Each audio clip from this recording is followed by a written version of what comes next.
Thank you very much, Cassandra. Hello, everyone. Welcome to the lecture today. It's my distinct honor to present two very distinguished gentlemen and professors who are going to give the lecture today in talking about a case study for hypofractionated radiation therapy. So I'm going to introduce them. First of all, we have Professor Luca Incrocci, who is one of the leading professors in hypofractionated radiation therapy. I would say the leading scientist. He's based at Erasmus Medical Center in the Netherlands. He's also part of our Global Oncology University platform and the Win-Win Initiative. And so we're very excited that he can share about a case study on hypofractionated radiation therapy. He published one of the pioneering studies basically showing how this can be adopted for prostate cancer. And we actually are planning currently with BVGH to do this multi-center clinical trial on hypofractionated radiation therapy. So we are very excited that we can have Professor Luca join us. And then we also have a very great friend of mine also, Professor Ahmed Elzawawy, who has been arguably one of the leaders in Africa's oncology. He is the professor in Port Said in Egypt, but more importantly, he is also the chair of the board of directors of the Global Oncology University. He is also widely known worldwide as Mr. Win-Win because he's been championing the whole idea of win-win scientific initiatives where everybody wins. You know, we always view global health as sometimes think that it's foreign aid, from people from the United States and Europe coming to help poor people. But he's been one of the champions to show that global health is win-win, especially if it has to be sustainable. And so even developed countries like the United States also benefit. And so we are very excited that we have these two distinguished professors who can give the lecture today. In the first part of the lecture, we'll have Professor Luca. And then after that, we'll have Professor Ahmed, share more build on that, because the hypofractionated radiation therapy, as you see, is actually a very promising and the future, I would say, for radiation therapy in a win-win way. You have the evidence to show that and the science to show that if we can actually adopt this, it will increase access to care a lot, especially in low and middle income countries. And so Professor Ahmed will end the lecture today basically sharing a little bit more about the Win-Win Initiative. All right, so without further ado, I'm going to hand over to Professor Luca. Hello, Luca.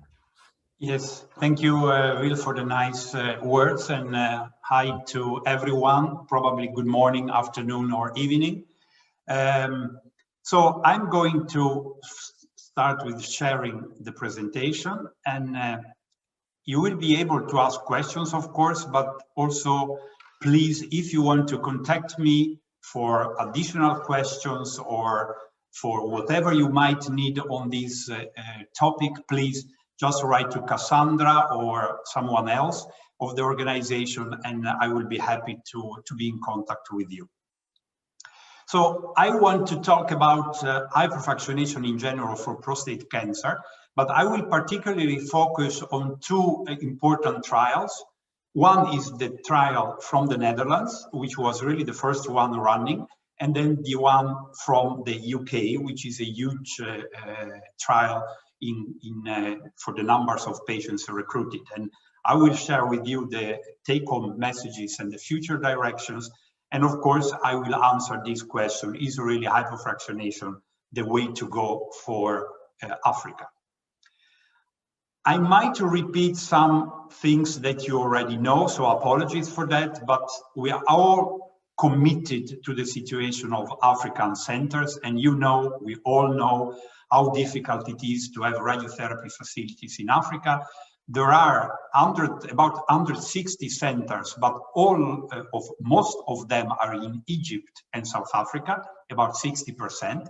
And there are still a lot of hospitals. This is 29 countries now. I think it's a little bit less because the last 2 years, luckily, many machines have been installed, but still there are many countries without any radiotherapy facilities.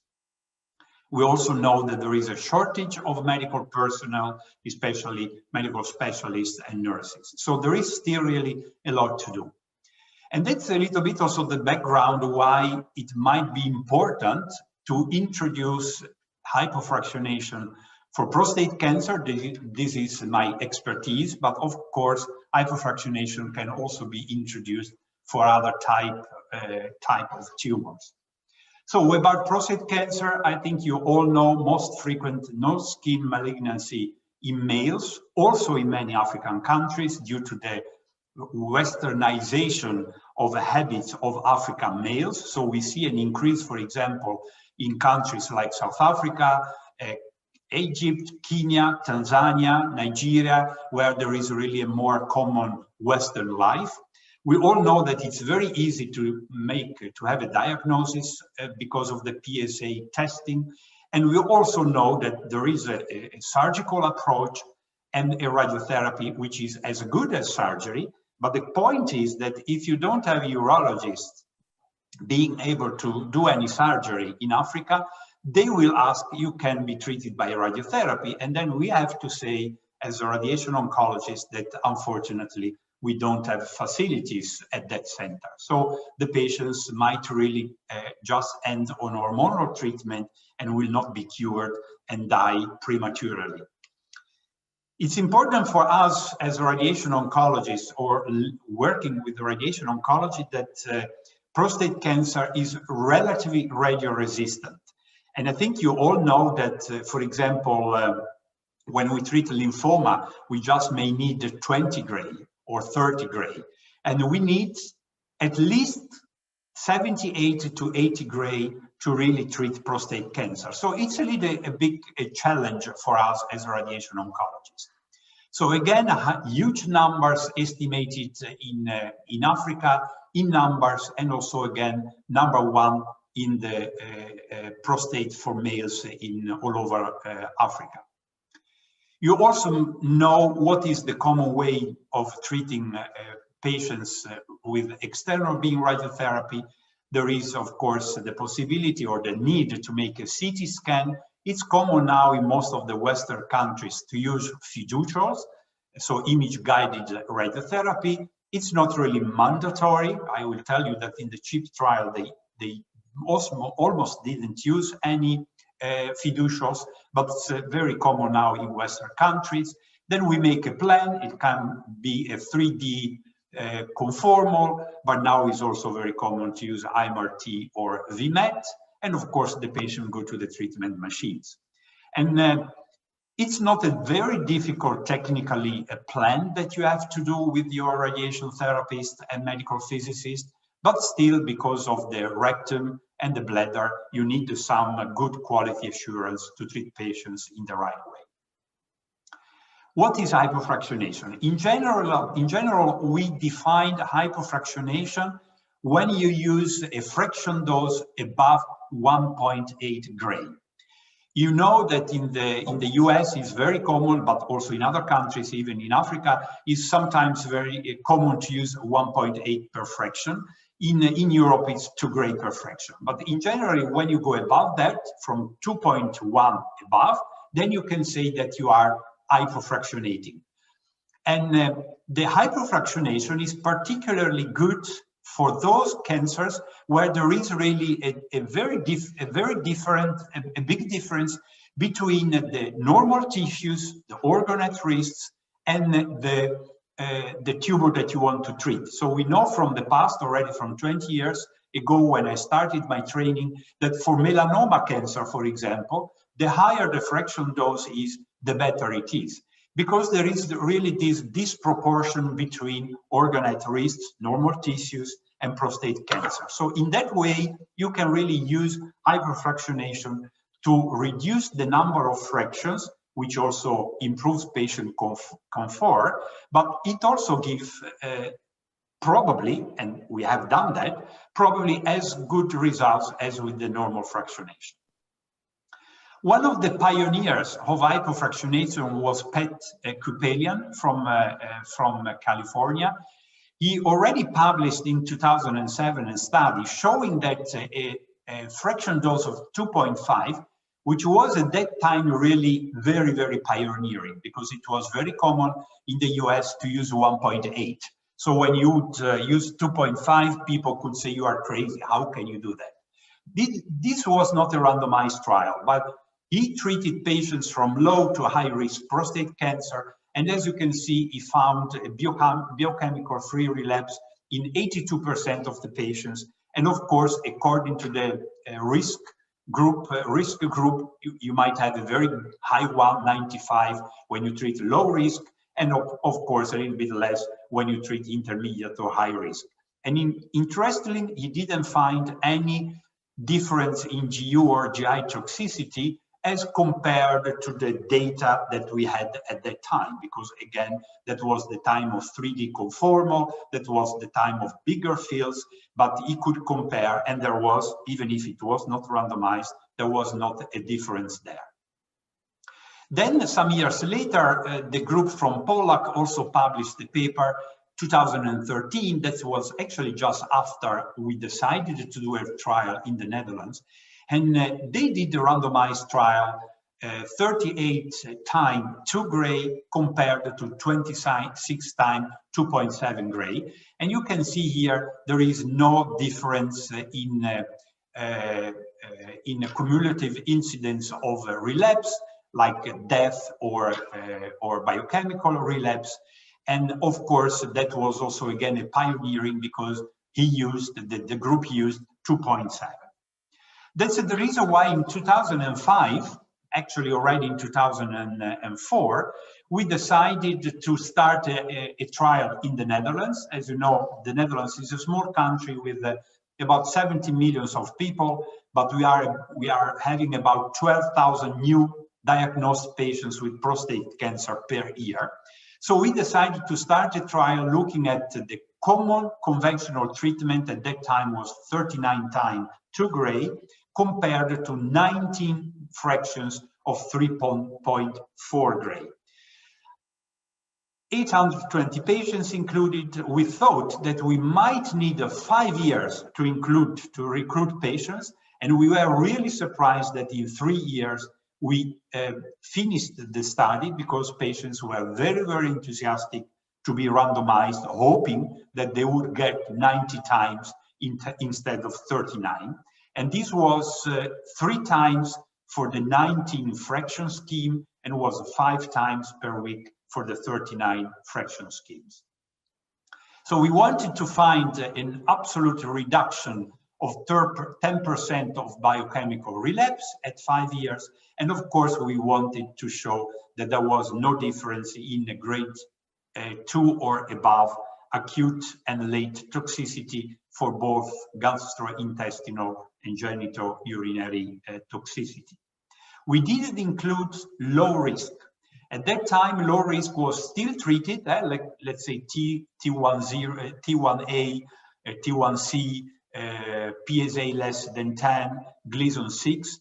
At that time, it was common to do brachytherapy. As at this time, as you may know, these patients are not treated at all. They go in an active surveillance protocol.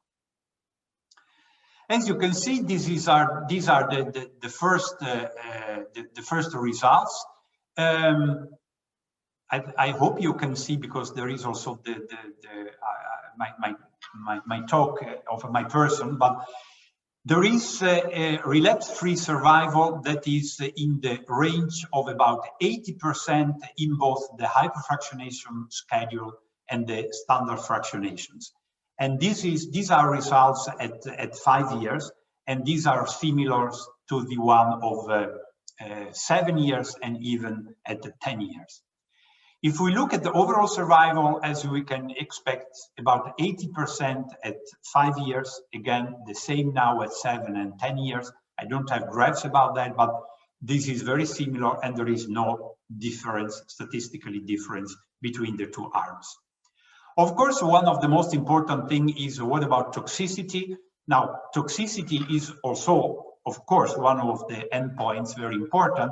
And as you can see, there is no difference at the end of acute toxicity interval. That's 3 months. It's common to use 3 months or 4 months. The UK trial used 4 months. As you can see, 22% of the patients in both arms didn't had a GI toxicity at the end of the treatment. There was, though, as you can see, a difference during treatment. It was 42% of GI toxicity in the hyperfractionation schedule and 31, so a difference. But as you can imagine, this difference was also due to the fact that if you do the hyperfractionation, you give more doses in a shorter time. So patients might complain in the first 2-3 weeks, while they wouldn't complain in the normal fractionation schedule. So at the end, what is important is to look at 3 months, and there was no difference. For acute GU toxicity, it's at the end of the time of the 3 months, 13%, and there is also, in this case, even during treatment, no difference between the two arms. If you look at the late toxicity, again, no difference looking at late toxicity for grade 2 or higher in both arms, about 20% for GI and about 40% for GU. Again, this is grade 2 and higher. And so there is no difference in grade 1 and also not in grade 3. But we are always very honest here, and especially myself, to let you know that there is some difference. If you specifically look at grade 3 toxicity, which is of course the most important thing to look at, because grade 2 is not that important. Most of the patients would say that's not a big deal. But grade 3 or higher means, for example, that frequency at night to have, to go to the toilet, and it's defined like 6 times or more, there was a difference. This was 1.3% in the conventional scheme, and it was 6.1 in the hyperfractionation, and that difference is statistically significant. Incontinence defined as some dripping, some as being a little bit wet, it was not really a very good definition, doesn't really look specifically at the use of urinary pads, for example. There was also a big difference between 14 and 20%. And if you look at GI toxicity, again, the frequency of stools going to the toilet for defecation was about 3.4 in the conventional arm and about 7%. So there was a difference when you specifically look at grade 3 or higher, which is in a way logical, but not really clinically very relevant. You're just talking, instead of 1 or 2%, about 6%. So it's still very acceptable. For those who are interested, I think you might have a lot of patients asking, if you're doing that, what about my sexual functioning? I'm not going into details. We have a huge number of data in this paper, but what is important to show you is that there is really absolutely no difference between the two arms when you look at the erectile function, sexual desire, orgasmic function, intercourse satisfaction, and overall satisfactions. These are the 5 domains of the International Index of Erectile Function that has been used for this trial. Of course, the Netherlands is a small country. We included 800 patients, and of course, there is always the possibility to get more data and hopefully to be even more sure and comfortable that hyperfractionation is safe. So we are very happy that in those years, just a little bit after us, but actually they finished the trial at the same time, the group from Derneley from the UK published the CHIP trial, and this CHIP trial randomized more than 3,000 patients. They published this paper together with ours. We discussed a lot at the Astro meeting in 2016, and interestingly, they looked at their conventional fractionation that for them was at that time 37 fractions, but they also looked at 20 times 3 gray, similar to ours, or 19 times 3 gray, also similar to ours, but they didn't include, as we also didn't, low intermediate, but they also didn't really include or recruit a lot of high-risk patients. It was only about 5%, sorry, 10%, I believe. And they looked specifically at 5 years. Late toxicity, again, grade 2 or higher, as we did, clinician reported. As you can see, almost no difference for GI between, or actually among the 3 schemes, and also not for GU. And specifically looking at grade 3, this was less than 1%. The results were also very similar. More than 80% of biochemical or clinical relapse free. And as you can see from this graph, at 5 years, about 90% of the patients with the 60 gray scheme had a biochemical or clinical relapse-free survival, similar to the similar to the 74 gray in blue here, so the conventional scheme, and it was a little bit less in the 57 gray. And the overall survival, again at 5 years, but even up to 7 years, was not different. So that was the reason why the CHIP concluded that the scheme of 20 times 3 gray is as good for treatment outcome and toxicity as the conventional scheme of 74 gray, and they adopted that scheme as the new standard, the new normal way of treating prostate cancer. Because of this data, we were very honest in the Netherlands to say these are better data than the HYPRO trial because we had a little bit higher toxicity, and we thought we should do the same. And then we introduced in 2018, we also introduced in the Netherlands a scheme of 20 times 3 gray, and we abandoned our 19 fractions scheme. Luckily, others followed us. So briefly, the Keton trial that was from Canada, they showed, not going in details, they also looked at 39 fractions as we did, and the 20 time as the CHIP trial, more than 1,000 patients, more than 1,200 included. As you can see, not going in details, no difference in acute toxicity, in late toxicity, not for GU, not for GI. And again, very good results compared at 5 years, the short treatment, hypofractionation, and the standard at 5, no difference. And if you look at 7, 8, or 9 years, but that was not completed yet, it even seems that hypofractionation might do better compared to the conventional. So this gave once more, because this was published later, the feeling 20 times 3 gray is really safe to use. So that's also the reason, and I was incredibly happy, and I think that was one extra reason to feel safe about that. A task force of the ASTRO Society, the American Society for Therapeutic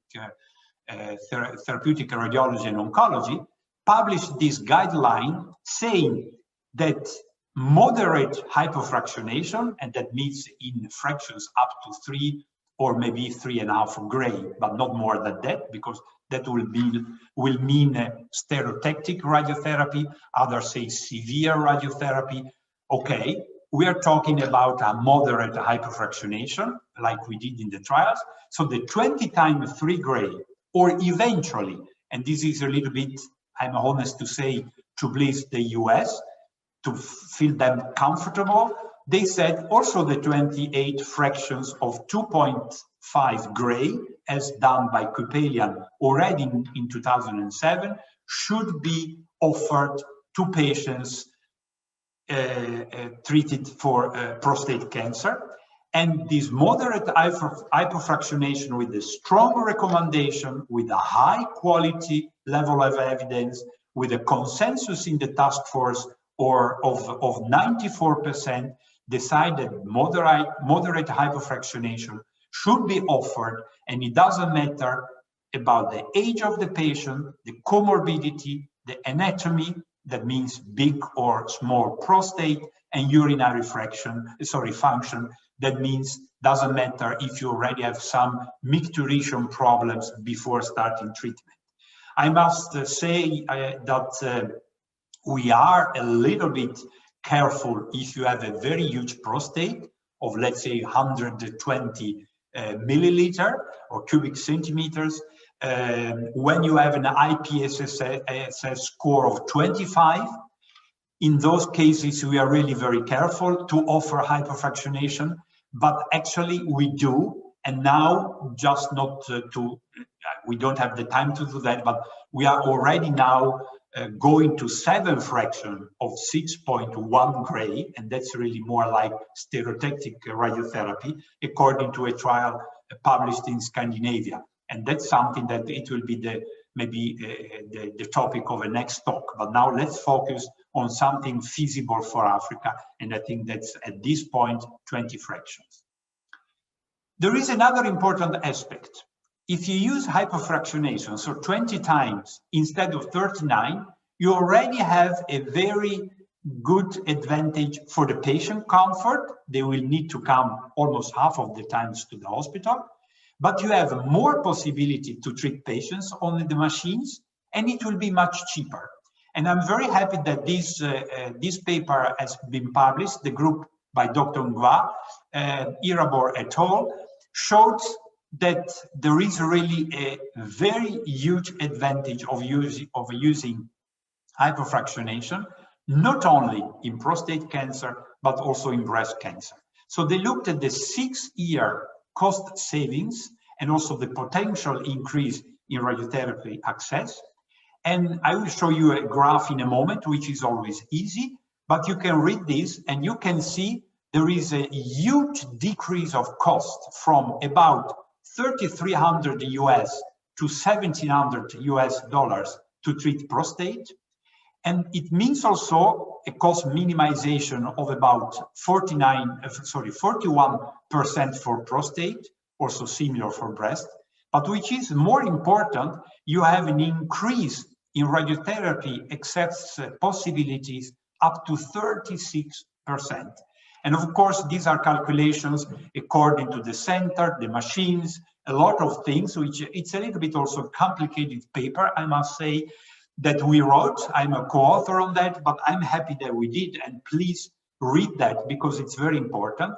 As you can see, this here summarized, again, also for breast, you can see, if you focus now on prostate, a huge reduce of cost about conventional as compared, or about hypofractionation as compared to conventional. As you can see, the costs go from what I said, from $1,700 US for hypofractionation compared to $3,300 US if you would use the normal fractionation. And you can see the possibility of, you have here in the technique used, the number of radiotherapy courses calculated, delivered by a machine. It goes for 250 that you would need for hypofractionation, and you can do for conventional, and you can do almost the double, 485, when you apply hypofractionation.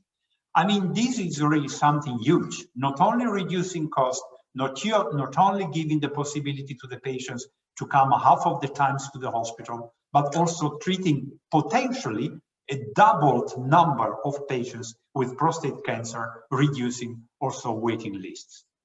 So I already answered actually the question of the title of my presentation 3 years ago in a paper published in the South African Journal of Oncology, where I really said that the hypofractionation is really a good option for Africa because it offers economic and logistic advantages, the burden of the limited radiotherapy resources, and of course improves patient convenience. So the take-home message is here is, as I said, hypofractionation is as effective as conventionally fractionated radiotherapy.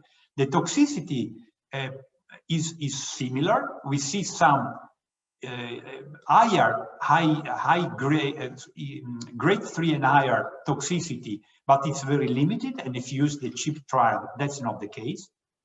It's cost effective, improves patient comfort. It should be the new standard. It is, according to the ASTRO guidelines, that it should be offered.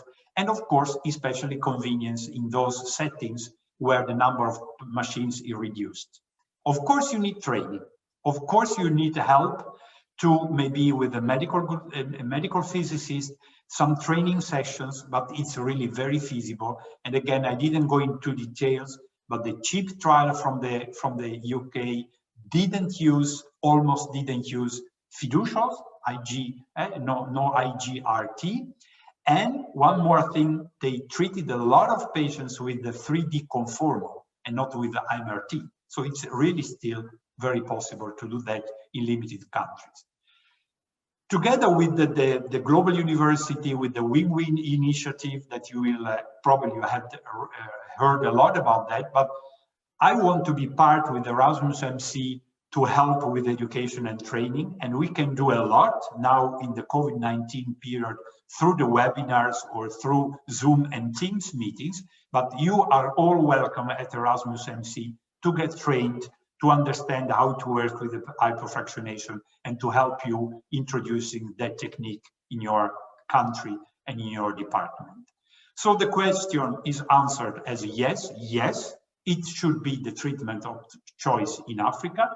And this will be something for a new talk, but I can tell you that we are working very, very hard also together with many people to develop a Hypo-Africa trial, a trial of hypofractionation. It will not be a randomized trial. You don't need to randomize anything. You know that it's effective, but the only thing that we want to look at is especially the feasibility in African countries, the toxicity, to be sure that there is no difference in toxicity in the Western trials done in Canada, UK, and the Netherlands compared to the African population. So it will be a phase 2 trial, and we hope that in probably in 2 years, 3 years max, we already have this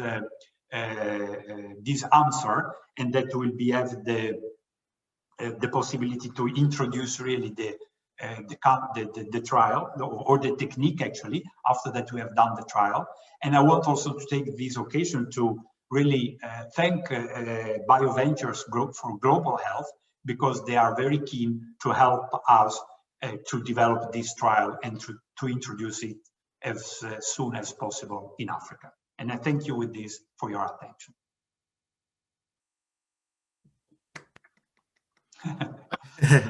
Thank you very much, Professor Luca. That was excellent. I think we can at least give some time for some questions. Daniel, do you want to give us a chance while it's still hot?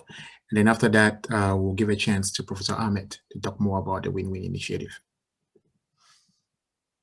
Do we have any questions for Professor Luca? So thanks, Will. We don't have any questions in the Q&A right now. So if anyone in the audience, if you think of questions for Professor Luca, please submit them. And maybe we can just do a joint Q&A session at the end, if that's okay. Yeah, that sounds good. I do have one quick question to Professor Luca. So in looking at the clinical trials that have been done so far, do we have an idea about how many Black people actually participate in those trials? Actually, in the Netherlands, no one, because we don't have a lot of Black people in the Netherlands. We had, of course, some patients coming from like Suriname or Curacao. So we have some Black people, but really a limited number. And these are people in most of the cases really who are living in the Netherlands already for many, many years. The Cupanian trial with the 28 fraction, they have a lot of Black males from the US, also the Keton trial, and the UK trial also a limited number. But I must say that in all these trials, they didn't specifically look at the population. So that's also the reason why our point was to look carefully in African countries to do this study before we just say you should introduce it, but to be sure that the toxicity is comparable to the one of Caucasia.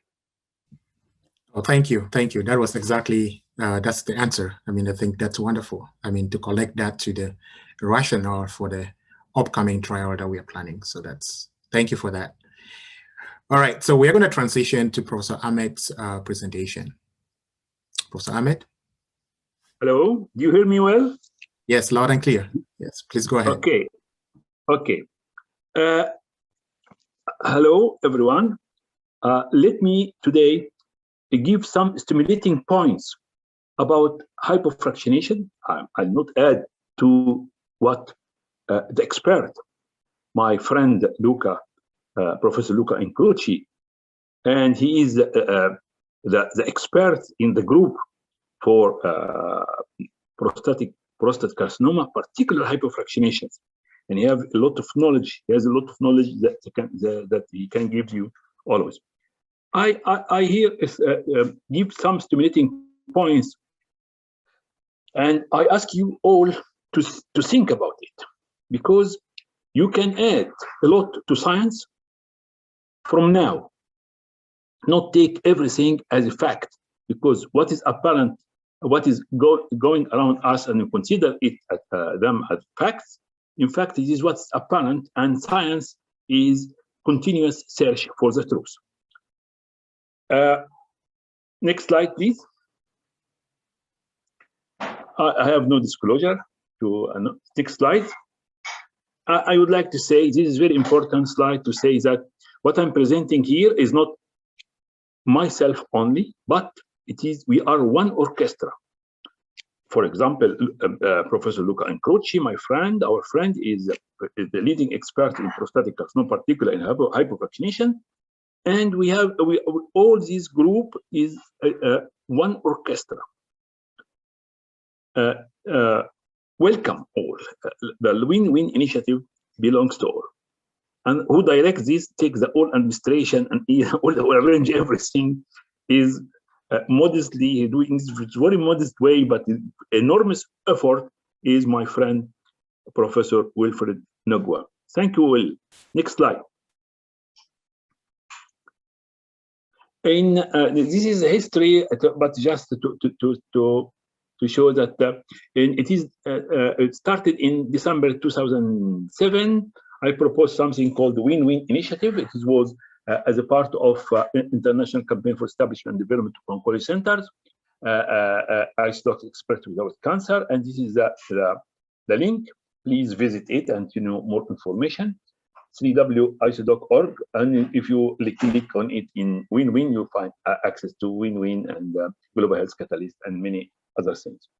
It aims at the increased affordability of better value cancer care via exploring scientific approaches. And we highlighted always scientific approaches. We are not politicians. We are not speaking with dreams or wishes, or no, we are doctors, scientists, physicists, chemists, pharmacologists. So we are scientific approaches within win-win scenarios. So to all stakeholders, particularly cancer patients and their families, all could win. Also, it considers the interest of incentives of all stakeholders in the real world.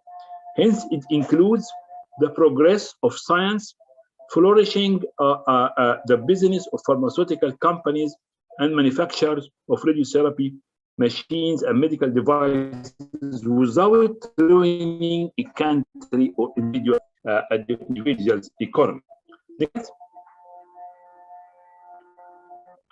Next slide, please. In 29 April 2016, it joined Harvard Global Health Catalyst, Director Will Ngwa, and it became one of its main activity, and the concept itself, when become the general concept, is a Global Health Catalyst. The initiative is open for partnership with experts, industry, organization, and all constructive ideas that serve the causes. We are not competing, but complementing with all, and we are catalysts with all. Next slide. Next slide. The two wings of the win-win is the first exploration of scientific approaches for the increase of affordability of better value. We highlight always better value cancer care.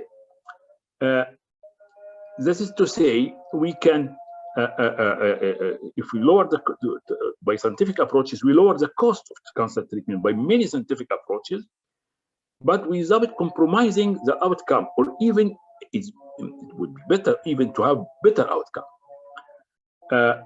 The second wing of the win-win initiative regards catalyst action and professional technical medical advice to increase enormously the rate of establishment of service of clinical oncology in the world, starting with the most difficult challenges in Africa.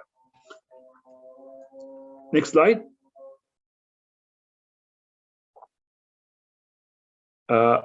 We don't claim that the win-win catalyst and volunteer advisor, we have any credit, but the clear credit always for the doers. We are not replacing any, but we are encouraging. We are forum for all. Next slide. Next slide. No, before. Why win-win? It is not fanatism to repeat win-win-win, because no, it is very necessary in the real world, in the real life. Without these approaches, we'll have slogans and dreams, but we'll have many aborted wishes, good theories and regulations. But we should consider the real incentives of all stakeholders. Lawful, surely with legal things, but we should consider this. Otherwise, we'll have many dreams without realization. Next slide. Next slide. This is the global oncology university, and this is with Ngwa. He is working enormously and working all together. Luca with us, and David Care, Dr. Kazab, the Twalib Nwagoma from Tanzania. There are many from Sweden, Ricardo Audicio, surgical oncology. We are many, and we are one orchestra. Next slide. Yes, will Ngwa is working enormously really for to raise this. Next slide. Yes, Global Oncology University access from any country. Most education are online, essentially. It's founded with collaboration with Harvard, Pennsylvania, Massachusetts University, Oxford, Heidelberg, involving in professional from surely aortic from different countries, from Argentina, and also with collaboration with industry and Ministry of Health. So it is open for all. We welcome all as faculty, as instructors. Next slide. We're not going to repeat the data or the tragic about the tragic lack of radiotherapy in Africa, but just give hints, and we don't avoid a long introduction about the lack of radiotherapy. We give just, as my friend Luca gave beautiful information, because we are aware of this. We know all. The most important thing now is how to be positive, how to solve it. So we avoid always showing fun getting breast and all these things and asking pity. We know, but how to solve? Why researches in radiotherapy? Till present, the radiotherapy with or without surgery is responsible for the most of the cure of cancer. All cancer drug therapy is responsible of only around from 11 to 12% of curing cancer. Imagine this 11-12% of cancer, but imagine how many researches about drugs, about these trials, about this, and there is not the same amount about radiotherapy. 50 or 60% of cancer patients will need radiotherapy along the course of their disease. So what is This is growing indication for radiotherapy, not like some things that we'll have tomorrow, this potion, the magic potion, and everything is finished. We hope so. But in fact, there are growing indications for radiotherapy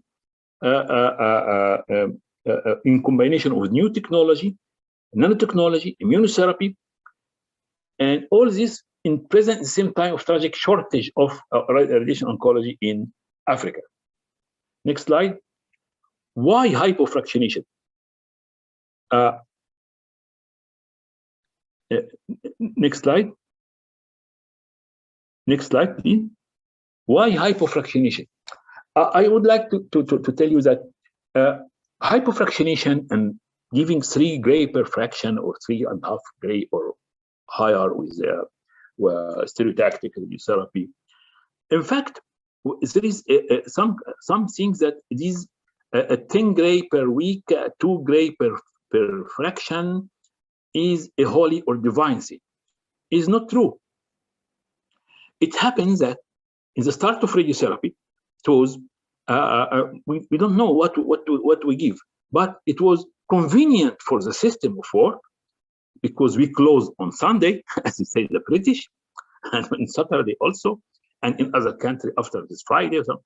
Or anyway, that is to work 5 days per week. So it's 5 days, and so it would 10 gray per week. So divided by 2 gray, because the machine also at that time was a slow dose rate and all these things.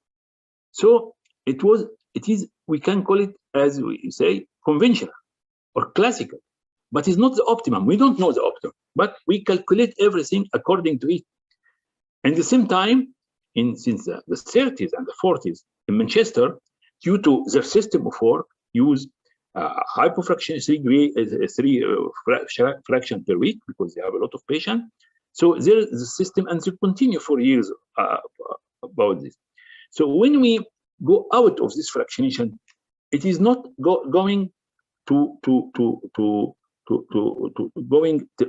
are not breaking science, but it is scientific research to see what is more convenient according to each case, according to each pathology. So hypofractionation is not, it is scientific research in hypofractionation is searching for something that always thought about. Why hypofractionation? As my friend Luca said, is to reduce cost, to have more patients treated, but also some things that when we treat more patients, then we'll reduce the need for radiotherapy, so not much work, and so you use the same machines, so we not use no purchase for other machines. This is what we say to other stakeholders, to industry. In fact, this will show that radiotherapy is already cost effective. But when we treat more patients with the same machine, with the same facilities, then you prove more that's cost effective. And there is a need for 12,000 machines in the upcoming 9 or 10 years, plus the machines that will need normally to be replaced by the older machine. But so it needs extra 12,000 machines. That is the gap in the world, and the gap is increasing than the last decade. So the gap is increasing, despite that already here and there are some encouraging effort, and there are more 500 accelerator and 500 departments was installed in some countries where never was before, like Togo recently, Burkina Faso, and other countries.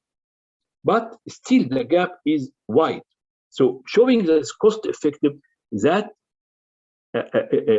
accelerate the rate of establishment of things, shows that it's cost effective, shows that there's more interest in investing in radiotherapy. So it's very important. all would win.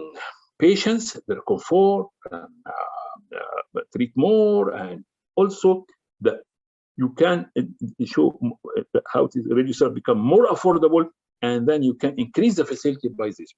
But is radiotherapy hypofractionation just to give the same results, equivalent result? I can go far beyond this, because in some studies and in some trials shows that, for example, in breast cancer, and I at the end of this slides, I give you illustrated some example of references for this, but there are many references. That, for example, for breast cancer, the outcome is not only comparable between classical fractionation and hypofractionation of 2.65 gray per fraction, 45.5 in 15 fraction or other fractionation, but also the toxicity was less in hypofractionation than the conventional one. And so sometimes you show that it's not only less, but it's more. Other things about the question of toxicity, that is why research is needed. Not only just because of racial thing. Racial thing is one factor. And I can give you some examples, because I know that some of the audience is not all radiation oncology, but clinical oncology and medical oncology. We can give you example for why research in compare to different toxicity and other is important between different communities. That is why it is very important and very essential to do some research, useful research, reliable research, valid research in Africa, in Latin America. Because, for example, in capecitabine, we thought that the difference between United States patients and other communities like China and other, that there are increased toxicity of patients in United States. Well, first, we think first about racial thing. We think about single nucleotide polymorphism, about genetics, and about pharmacogenetics, and about. But simply, we discover that folic acid supplement in United States, and as you know, and many of you know, that folic acid increase the action of capecitabine. This include action response, and this include also toxicities. And if you have abused even folic acid, there are some recorded cases of severe neuritis and severe toxicity due to abuse of folic acid, not abuse for capecitabine. This is just examples that show that there should be more deep interpretation for results, and this is very important. All would win. Science would win. Patients would win. You would win. At least you will find new things to say after us, new data, new things that you say, oh, you said this before, but with old, we prove that is not exactly the mechanism. The future is in front of you. I say as an example that in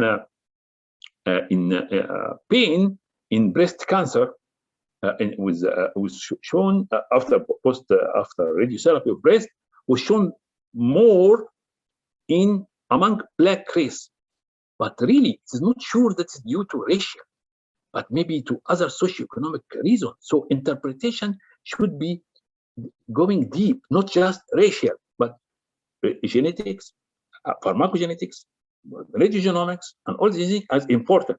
But you should show all the whole picture. That is why comparing different community is different. Is important to science and to all. In prostate, by the way, is not toxicities, but I would like to say that it is proven. We say always that prostatic carcinoma mortality is higher in among Black patients, and this is, it seems that like destiny or something, or fat, or that this is bad, or prognosis and bad. Maybe we don't treat well these patients. Maybe you don't understand well the differences. Since few years, we discover that in prostatic carcinoma, particularly prostatic carcinoma, there is a delay in DNA repair. And this means that prostatic carcinoma, particularly prostatic adenocarcinoma, is more sensitive to radiotherapy among Black people than Caucasian and white people. So it is simply, maybe we didn't get yet the optimum dose and the optimum treatment. That is why making results, making studies and trials in different communities is important for all, important for science. You can, but going deeply, not just this treatment is better than this. No, we should go deeply in to interpret it. And that takes times really, but it is very important to science and to search for the truth. Science is searching, continuous search for the truth. And other examples that, but I don't know that if hypofractionation will the response will be the same, and DNA repair in radiotherapy in general. But if between conventional and hypofractionation will give more better results among Black patients or Black patient, I don't know. Maybe other things that we say racial about African. Is this done in Africa? Yes, okay, but I give you you notice that don't say Africa, and this is all. Learn from the triple-negative breast cancer. The triple-negative breast cancer in Ethiopia, in East Africa, is not like West Africa. The prognosis and other biological behavior in East Africa is much better than West Africa. The reason that Black African Americans, we show less outcome, less better outcome is not good in comparison to white people of triple breast cancer in the United States. That because most of African Americans in United States are coming from West Africa, and sometimes we generalize and we find this bad prognosis in Africa. But believe me, in East Africa is not the same. And also, I noticed this among Egyptians. And by the way, many Egyptians are originally coming from the Nile and East Africa, and by since thousands of years, and then mixed with the people of Mediterranean. This is important thing, to understand many things with Mediterranean peoples. Okay, but I found this more than 15 years that triple negative breast cancer is going well with me. Say, no, how? See, patients are living since 15 years are going well. Is not the same outcome as published in Western Africa. I am not magician, and I have no something blessing I give them to patients. This is science. What I use is science. I have nothing else. And also there are many things in details that we should go in depth. All would win. It is. I would like to stress on this point because some things that clinical trials and research in Africa is test this drug for this pharmaceutical company, and that we use our patients who are all dear for us as guinea pig or something. No, it is to gain. This is, we should stress on this. Clinical trials and science is, if the question of the study is well defined and well studied and going in deep, then we all would win. I have a lot to say, but time is limiting. So you can ask about many things, but after, and my emails here and all of us in the win-win. I'm just one of the orchestra. We are wishing you a big progress, and this is just use it at stimulating points, just stimulating points. Next slide.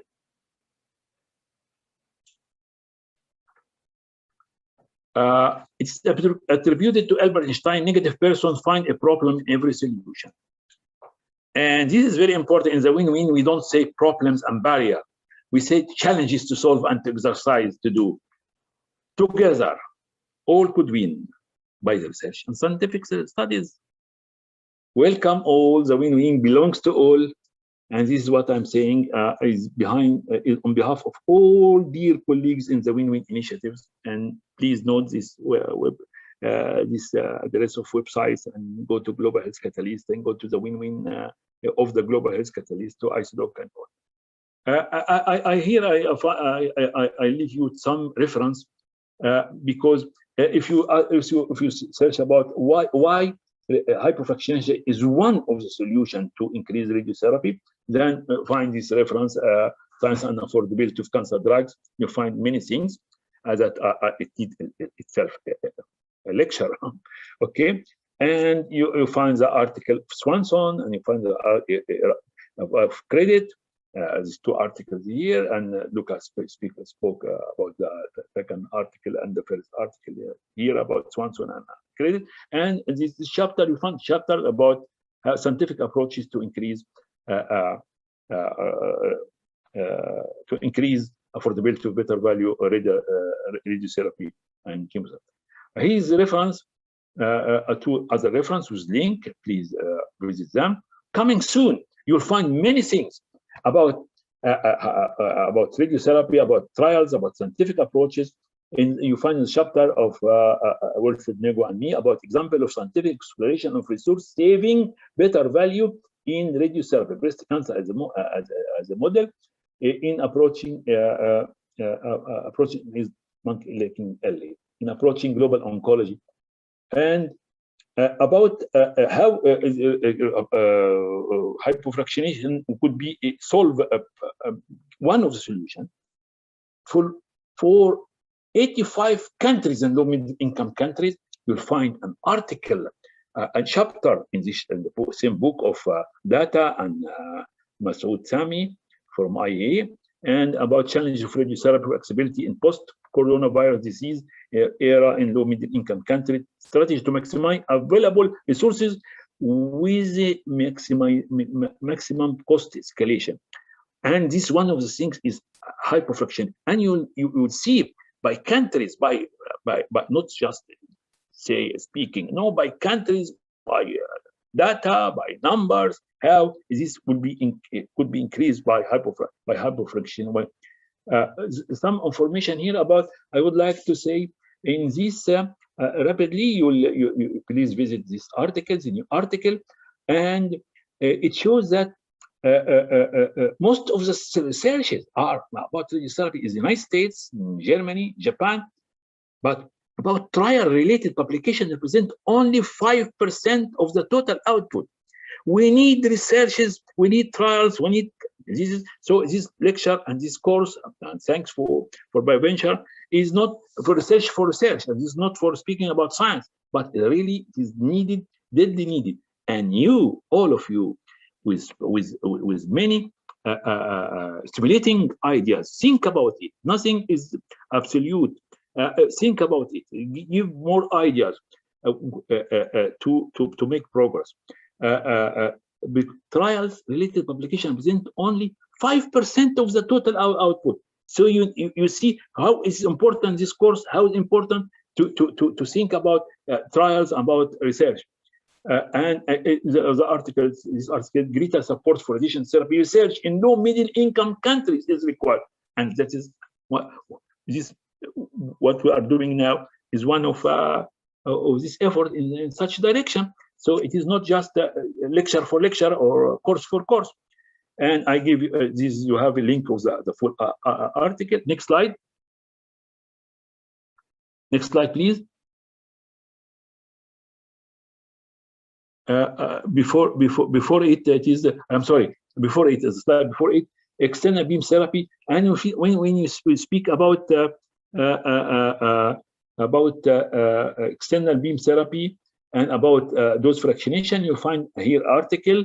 You will find it that hypofractionation is one of the top topic of research at present. So when we speak today, and when Luca, my friend Luca, and Well, speaking about hypofractionation is not something in the corner on this. No, it is one of the top and subject of research, as you see in this article, external beam therapy for prostatic carcinoma.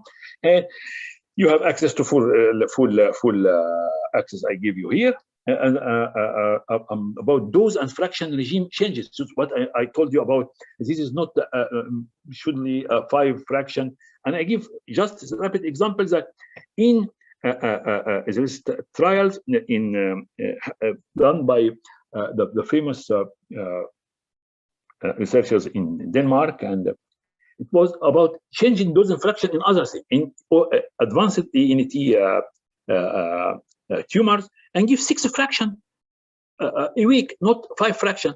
And what was the result? Better local control and less recurrence. So it is 5 fraction per week is not advanced. You can think about other things, 7 fraction per week or something.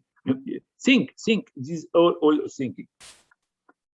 And you find also in the chapter of science and affordability, you find this a link to this chapter of Overgaard, Denmark, and you find also this in our new book, reference about 6 fraction per week. There is a lot of things to think about. I can speak hours and hours about new ideas, leading idea, but time is limiting. And here's the last thing I say that is this about breast, and this shows that in this study, this nice study, it was toxicity was less among hypofractionation in breast radiation, and they speak about the pain was experienced more in among black, but it's not sure that racial. We should think more deep, maybe racial. What is behind? Think about single type of prism, about many things, about many things. So the conclusion is research, and trials are needed. And this Hypo Africa, I leave you to do because of no time, but I leave you to read. And this is what Will wrote, and we are all with him. And welcome all, and best wishes to all of you. Thank you all. Thank you very much, Professor Ahmed. It's always very energizing to hear from you. I think that, we just want to extend our appreciation to Professor Luca and Professor Ahmed for giving this lecture today. And also to just say thank you to BVGH as well. We've been really good to collaborate with you in setting up this course.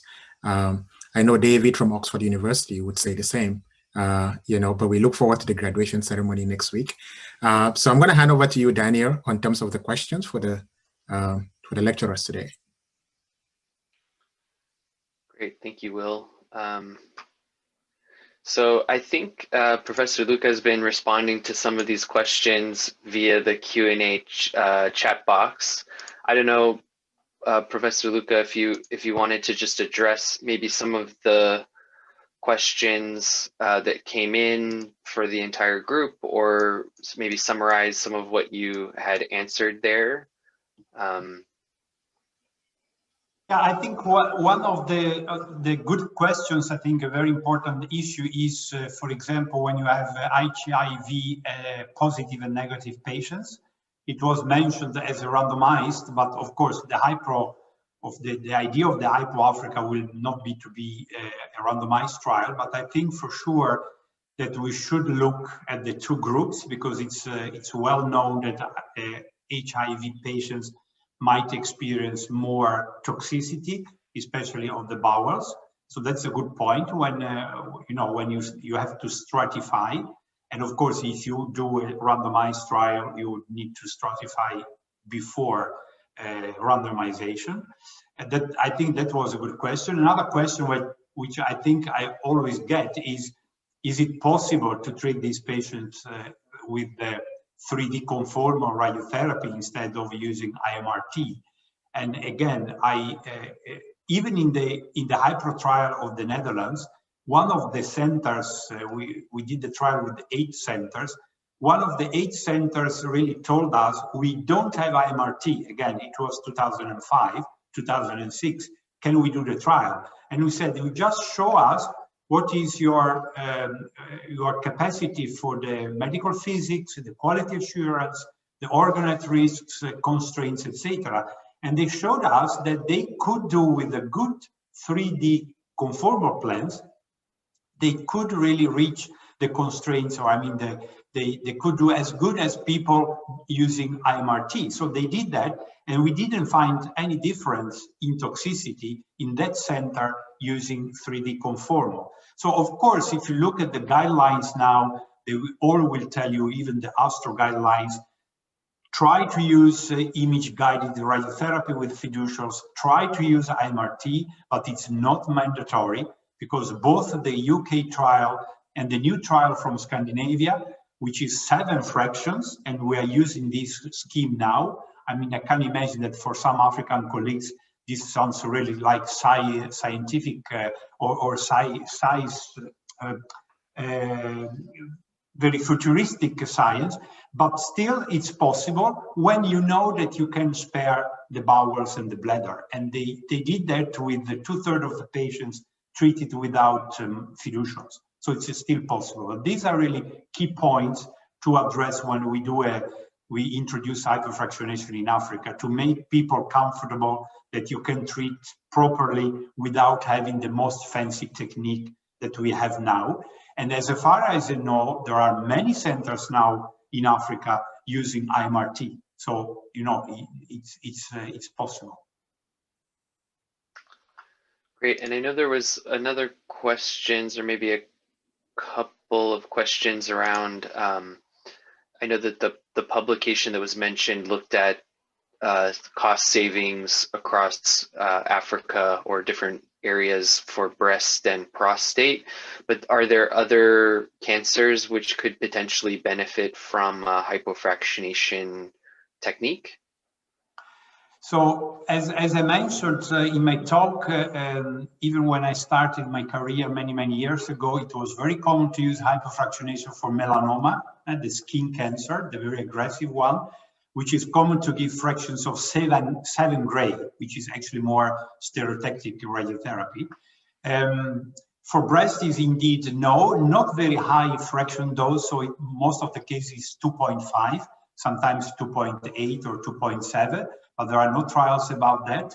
And there was indeed a question about head and neck cancer. As far as I know, there is no trial done with a higher fraction dose, but I think that because of the skin toxicity of radiotherapy for head and neck cancer, I honestly think that there is no role there for hyperfractionation. But as far as I know, there are no trials done on that.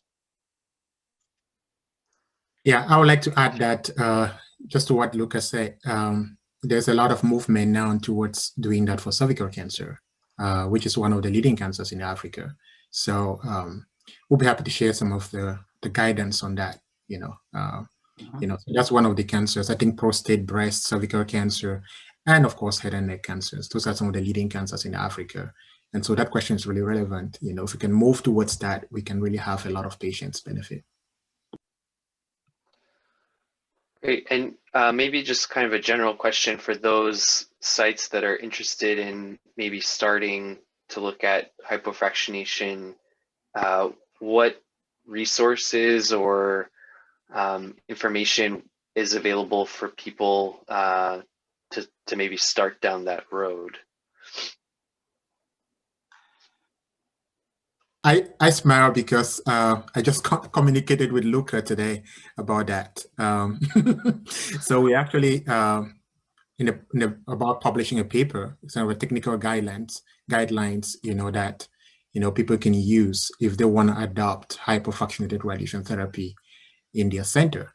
I mean, like Luca mentioned, there's already a lot of resources out there, but, kind of synthesizing that, in the Africa context, is the purpose of this paper.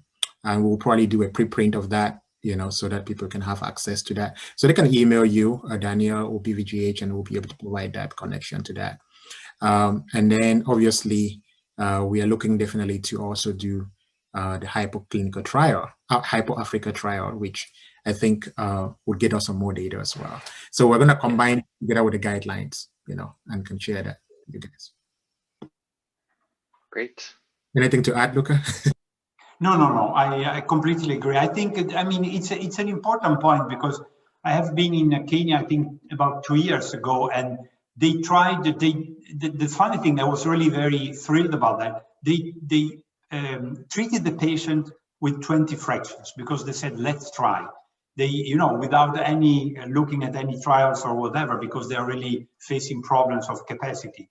And what they told me is that most of the colleagues there were really very anxious to use such a scheme, because they don't have really the skills.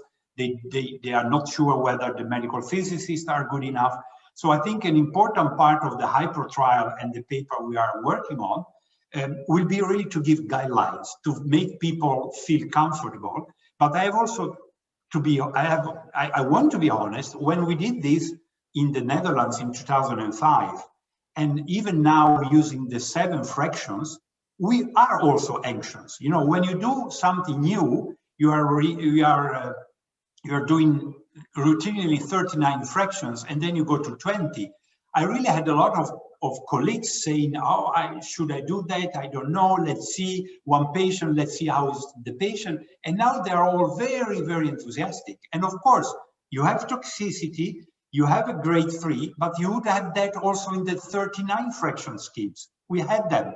I mean, that's not, it's the way it is. Unfortunately, there are some complications, but it's not because of hypofractionation. But giving some skills, some ideas that it's comfortable for those centers, of course, that's our task. And the paper, I think, will help the centers who want to start doing that. Yep. And I just want to add, Professor Ahmed mentioned the Global Oncology University. So basically this July, we're actually going to start a training program on HFRT, on hypofractionated radiation therapy. So we're going to be advertising that, and people who are really interested in learning more, because one of the key things is going to be training. Professor Luca mentioned that, really training, just people that feel comfortable, that when you prescribe this, the medical physicist, the quality assurance, all of that is done properly. So that patients also feel the confidence. So that's going to be an upcoming course that, definitely I think some of the people in the audience may benefit from that. I would like to add something.